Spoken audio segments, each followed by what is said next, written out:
Ready? All right, if you would turn to 1 Samuel chapter 30. We're still in our study on Israel wants a king. We've been studying about King Saul and the beginnings of David before he's declared king.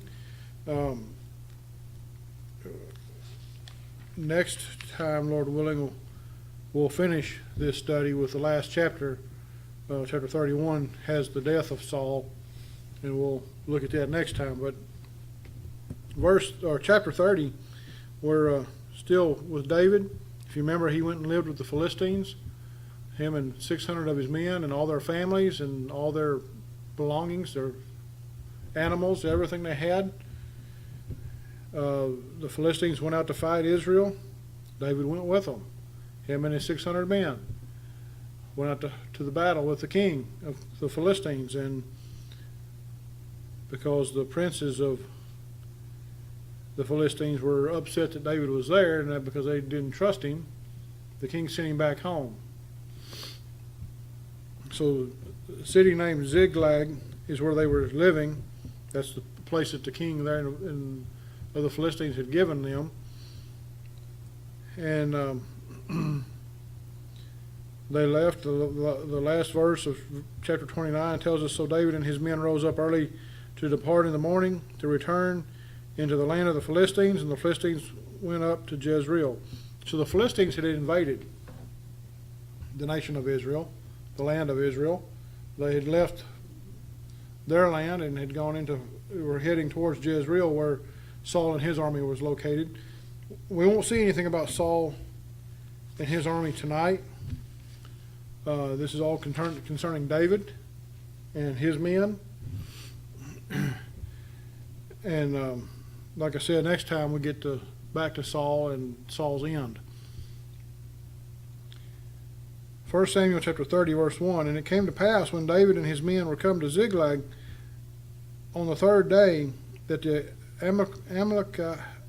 Amalekites had invaded the south and Ziklag and smitten Ziklag and burned it with fire, and had taken the women captives that were therein. They slew not any, either great or small, but carried them away and went on their way. Now, we see a miracle right off here.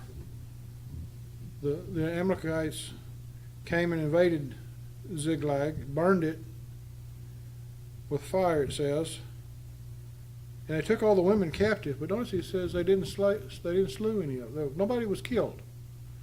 And like I said, I believe it's a miracle there from the Lord, because normally in their day and time there would have been a slaughter.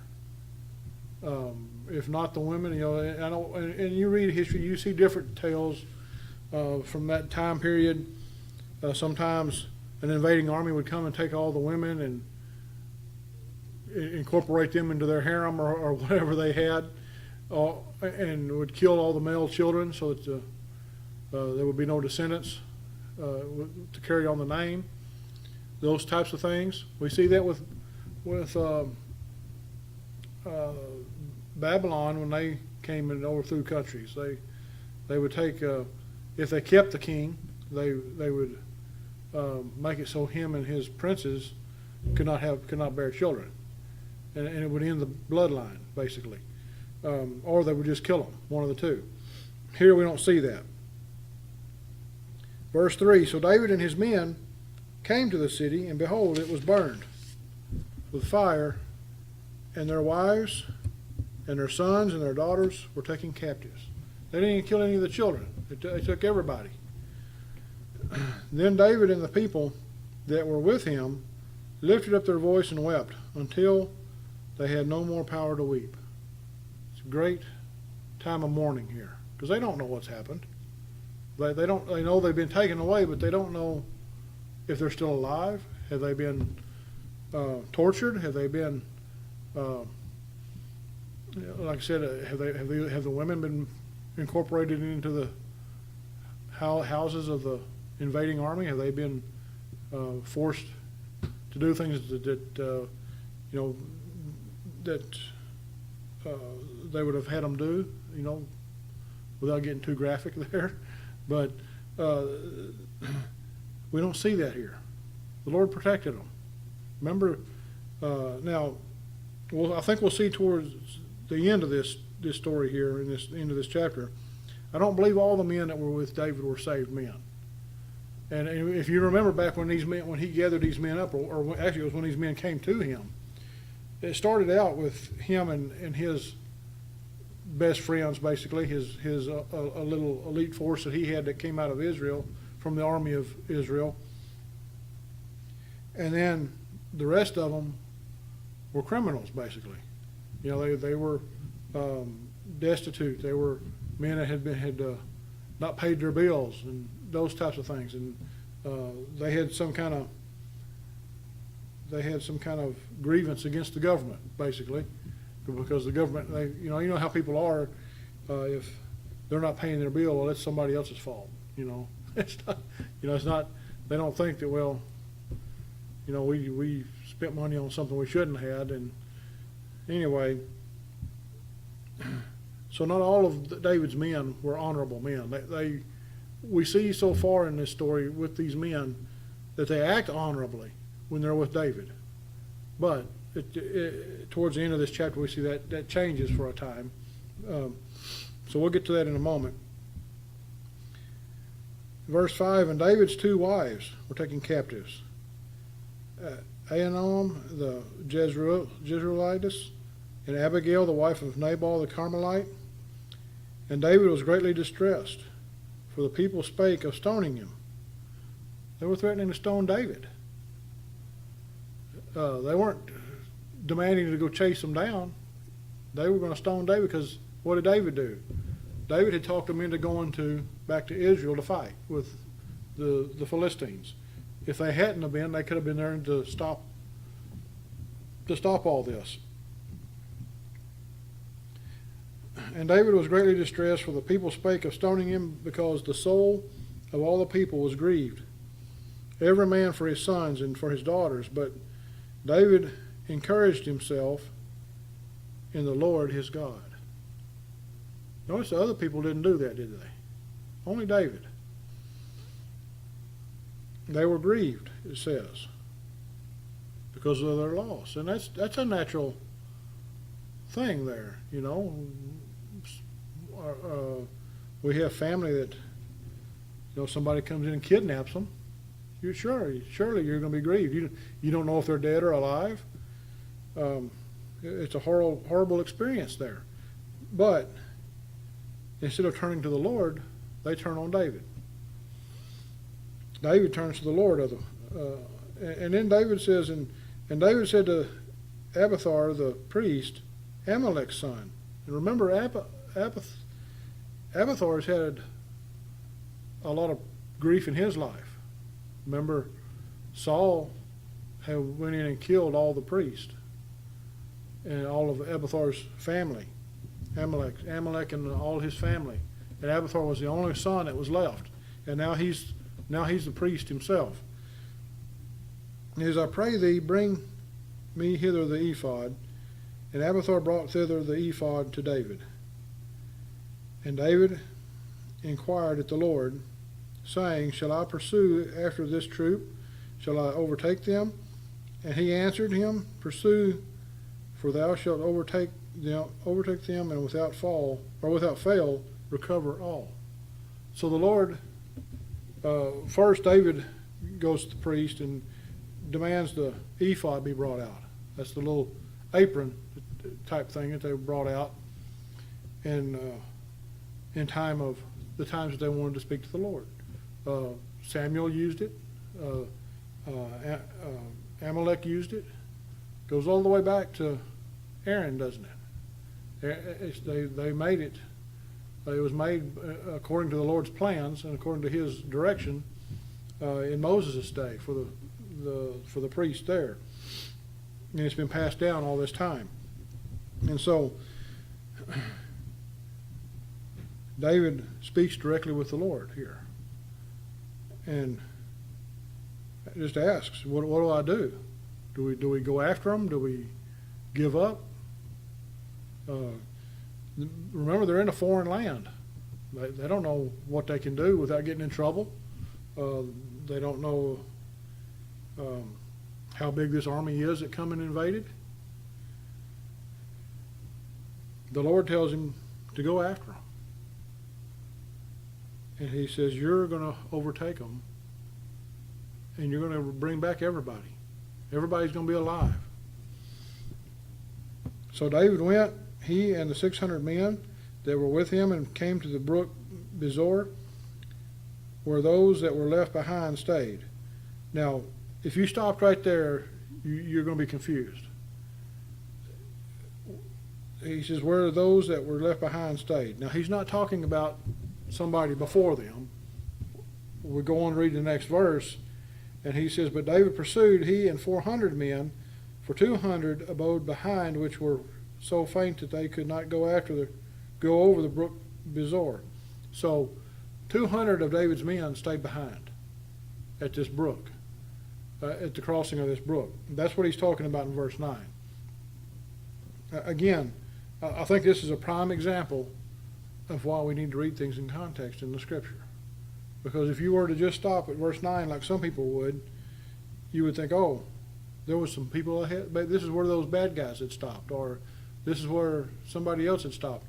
No, the 200 of his 600 men stopped right here because they were wore out.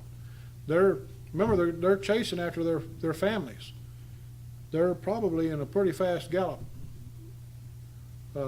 chasing after them, trying to catch them.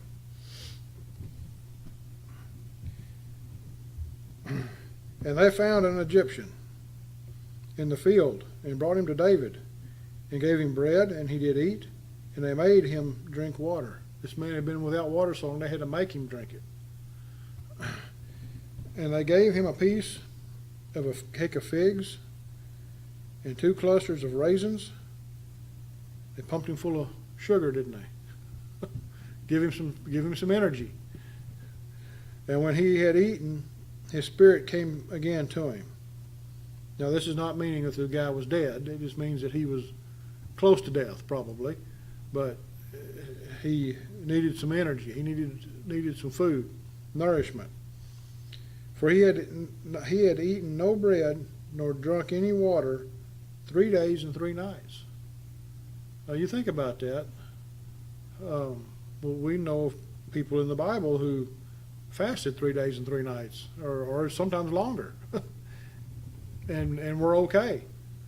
But this man has been without food and water for 3 days and 3 nights. But remember, he's distressed too. He's an Egyptian. So if we read on, he says, and David said unto him, to whom belongest thou, and whence art thou? And he said, I am a young man of Egypt, servant to an Amalekite, and my master left me because 3 days agone I fell sick. So this man was a slave. He was a servant to one of the Amalekites. And he doesn't say who, but possibly somebody in leadership in that army. And they left him behind because he was sick. Well, you kind of get it. If they're on the run, if they're suspecting that somebody's chasing them, yeah, you could kind of imagine that if somebody fell sick, they'd leave him behind. Also, if you notice, this man's from Egypt. He's not a Philistine. He's not an Israelite. He's not Amalekite. He's an Egyptian. He says, we made an invasion upon the south of the Cherethites, and upon the coast which belongeth to Judah, and upon the south of Caleb, and we burned Ziklag with fire. So they've made the rounds. They've invaded several cities.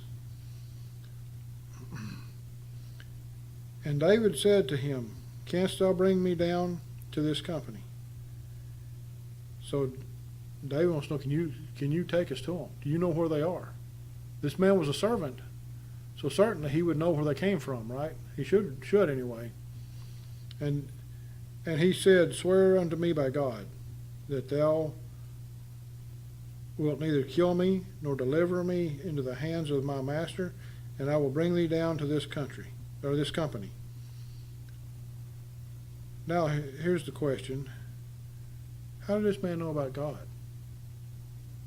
You notice there it says, swear unto me by God. It doesn't say unto your God or to my God, and it's in the word God, it's capitalized. So we know he's speaking of the God in heaven. I don't know. There's nothing here that tells us, at some point, either he knew about David and knew David was a godly man and knew about David's God. Maybe, I'm not saying the man was saved. We don't know that. But he calls on David to swear by by God. And when he had brought him down, behold, they were spread abroad upon all the earth, eating and drinking and dancing, because of all the great spoil that they had taken out of the land of the Philistines and out of the land of Judah. So not only had they been, as we saw earlier in verse 14, not only had they been in the land of the Philistines, but also been in Judah. And they had attacked two of the tribes there, the land of Judah and the land of Caleb. So they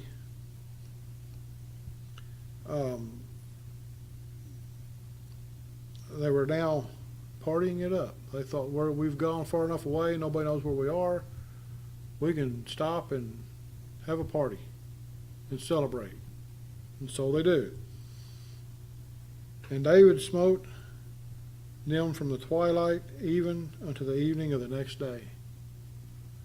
All day, 24 hours. He fought this army. He killed them. He smote them. And we read nothing of David losing any men here. It's all of the enemy. And it says, and there escaped not a man of them, save 400 young men which rode upon camels and fled.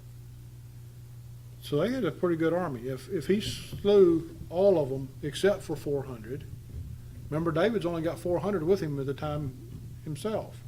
He's outnumbered. Yet he catches them while they're partying and is able to conquer them, just like the Lord promised him. And David recovered all that the Amalekites had carried away, and David rescued his 2 wives, and there was nothing lacking to them, neither small nor great, neither sons nor daughters, neither spoil, neither anything that they had taken to them. David recovered it all. They gathered everything. Nothing was missing. Plus the fact they gained some spoil. Remember they had invaded those other places? They had stuff they had taken from them. And David and his men gathered it all. Not just part of it, not just what was already theirs. They gathered all of the spoil. And David took all the flocks and the herds which they drave before those other cattle, and said, this is David's spoil. So they got quite the loot here. And David came to the 200 men, which were so faint that they could not follow David, whom they had made also to abide at the brook Bezor. And they went forth to meet David and to meet the people that were with him. And when David came near to the people, he saluted them. David has no hard feelings towards these men because they couldn't go. He gives them a greeting. Then answered all, and watch this in verse 22. Then answered all the wicked men and men of Belial, of those that went with David. There was wicked men with David. Remember what I said in the beginning of this lesson tonight? I don't believe all the men that were with David were saved men. They weren't godly men.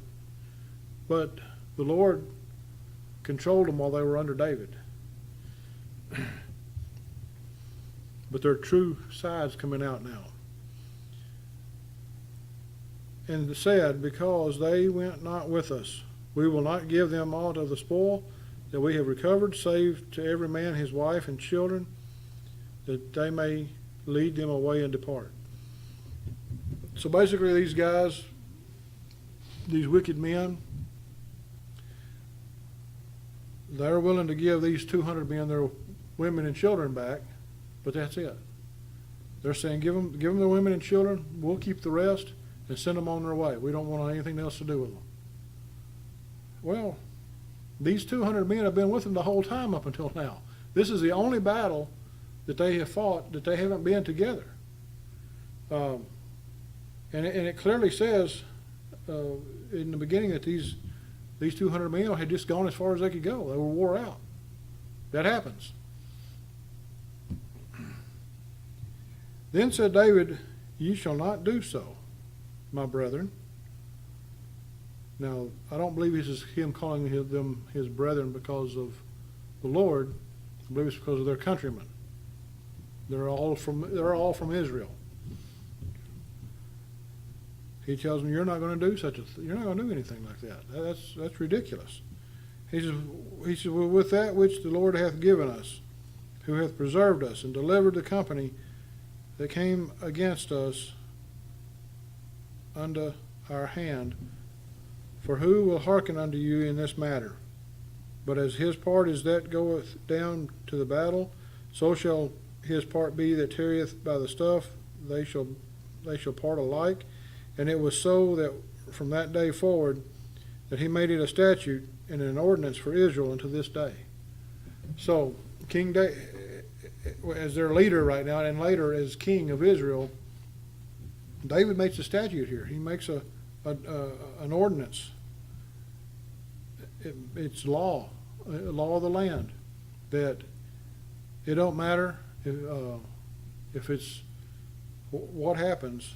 In this case, the 200 who were left behind, they're going to get an equal share of everything.